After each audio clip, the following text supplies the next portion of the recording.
What's going on, guys? JSGC here, and we are here for another Manchester City transfer update, number 14 in the daily series running throughout the summer transfer window. So we're going to be running an update today on our two ins, which is Jorginho and Mahrez. We do have updates on that, but first up I wanted to say that if you are enjoying the content, you like the content, you're enjoying the channel, then please don't forget to subscribe, notifications on. We're aiming for 1,000 subscribers, and it'd mean everything to me to hit that as soon as possible. Well, that being said and done, we'll get on with the video. I do want to add that I know that the football fixtures are out today for the Premier League, and we will cover that at the end of this video after the transfer update. If you're interested in my opinions on the football fixtures, who Man City will be starting against, ending the season against, and everything in the middle too, so stay tuned for that. So with the ins, I said Jorginho will start there first. So apparently, according to sources in Italy, this saga is finally coming to an end. They're expected to end within the next 48 to 72 hours, like I confirmed yesterday. They're expecting by Saturday, the 16th of June, for this deal to be completed, so we'll hold them to that and we will wait and see. Further update on that, another Italian source is actually saying that this could be confirmed as soon as tomorrow. Now, I'm going to go further on from there and say that Gazzetta dello Sport in Italy, they've said that this news is coming from basically Man City upping their bid to €50 million, which is around £45 million, £46 million. Man City won't offer them any more money than that. That's as far as they're going to go, and apparently this is going to be accepted by Napoli through fear of Man City walking away, because this is our final offer. So I'm presuming that that's £45 million up front with probably 4 or 5 million in add-ons, which is near 50 million, which is exactly what I thought would happen in this deal. So we're waiting for more confirmation on that. Hopefully within the next 24 hours we'll have a major update on that, and hopefully we'll have some kind of fee agreed. I do hope. I'm hoping this is the light at the end of the tunnel, and we're not going to have negativity again tomorrow and say, oh, you have to wait till next week and keep dragging on. Hopefully this might be the end for the deal, and hopefully we might have that signed, sealed and delivered come Friday or Saturday. Again, you'll be the first to know on YouTube if that is the case, because I'll be putting out a video on that as soon as that one is announced. Now I have more of an update on Riyad Mahrez. We already know everything's agreed. Personal terms will probably be in place already, or the agent fees and everything I presume is being ironed out. We're just waiting on Leicester to give the green light, and Leicester are debating, this is what the hold-up is, on whether they want Patrick Roberts or not. Like I said, £60 million is going to be the fee up front from Man City. There's this £15 million that I've been talking about in add-ons in previous videos. Man City values Patrick Roberts at around £15 million. So I presume Leicester are debating whether they want the money and these add-ons, or whether they want Patrick Roberts, or they want to negotiate with them. So we're waiting for them to make a decision. When that decision is made, again, you'll be the first to know. I'll let you know on that transfer update. This information, by the way, has come from reliable information from The Sun. I know a lot of people don't like The Sun. However, there is a Man City journalist that works there. I retweet some of his stuff, so if you check me out on Twitter, link in the description below, by the way. You know, very reliable, very in the know with the club, so very believable.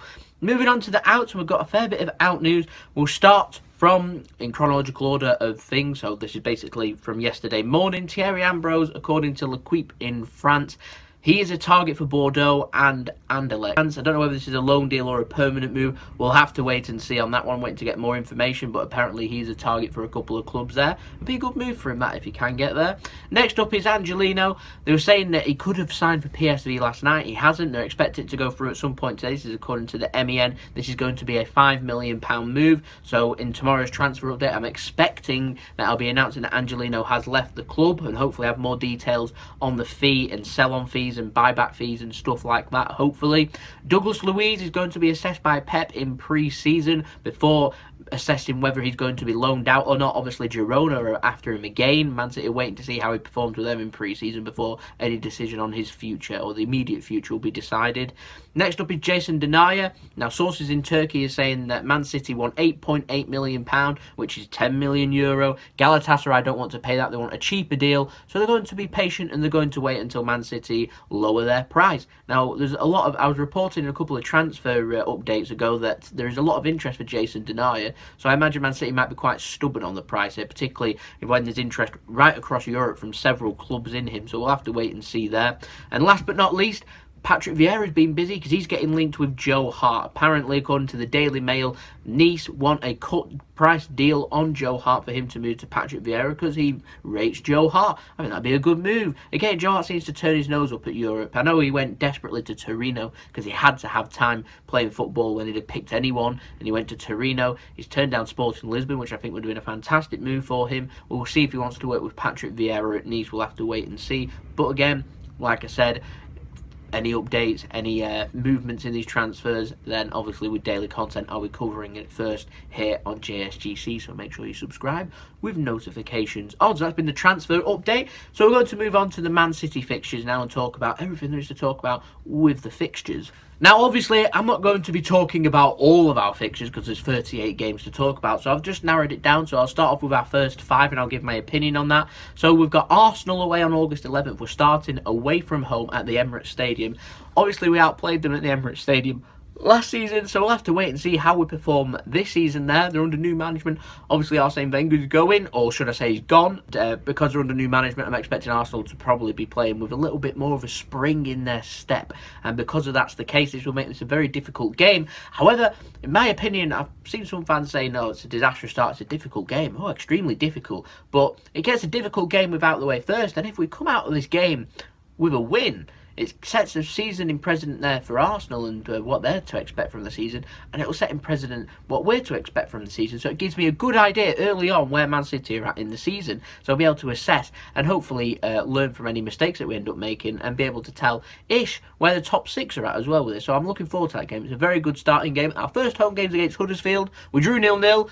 We didn't play that well in that game when we lifted the Premier League. We've got them early on this time. It'll be a little bit more competitive, so it'll be interesting to see. You remember our first home game last season was against Everton, and it was a draw, and we struggled in that game. I'm anticipating it being quite similar with Huddersfield, so it'll be an interesting start to the season. Then on August 25th, we've got Wolves away, newly promoted. Again, another difficult game, followed by the game before the international break. We've got Newcastle at home, followed by just after the international break, we've got the other newly promoted side, Fulham, at home. So in terms of it, first 5 fixtures, it could have been worse. It could have been better, and I am looking forward to the start of the season. There's some challenging fixtures in there, 3 or 4 of them, very challenging fixtures. If we can come out with wins, it'd be absolutely fantastic. Now, I'm expecting our first loss, if we end up getting through them games unscathed, to come on October 6th. We're at our bogey ground at Anfield against Liverpool. Again, we've got them away, so it's something really to look forward to. It's a fixture of anticipation there. Over Christmas, on December 22nd, just before Christmas, we've got Crystal Palace at home, which will be an interesting game. Then we've got 2 away matches over the festive period. On Boxing Day, we're away against Leicester. If we end up playing on Boxing Day, we always seem to have our fixtures moved. And then on the 29th, we've got Southampton away, so a couple of not the easiest away grounds to get to for our fans in particular. And then on New Year's Day, we've got Liverpool at home. What a way to start 2019. Very exciting. In our penultimate game, in our last game at home, we've got Leicester at home, and we end the season against Brighton away. So here's hoping that the 2018-19 season will be just as exciting and just as promising and just as successful for us as what the 2017-18 season was. So there we go, that's been the fixtures. Let me know your thoughts in the comments below them and of the transfers too. Don't forget to leave a big thumbs up if you did enjoy the video and you're enjoying all of the content. Don't forget to subscribe if you haven't already. Thank you for subscribing if you have. Hello to all my new subscribers, by the way, and don't forget to check out my social media links. I'll leave them in the description below. I'll also leave my email if you want to send me any business enquiries, and I'll also leave the links up to my brother's channel, which is my partner channel, Mixed, doing mixology drinks, as I'm trying to feature in his videos, and also my second channel, JSGC Gaming. I'll leave the links to them at the end of this video, so you can go and like and subscribe over there if you wish, and go check out any of my other videos too. And I'll see you all again tomorrow for another daily transfer update from Man City, and hopefully we'll have more news on that Angelino, Jorginho and Mahrez deal, and maybe more. We'll have to wait and see. So it's been JSGC. I hope you have a wonderful rest of your day on this breezy day in Britain. I'll see you all again tomorrow. Peace. Ciao for now.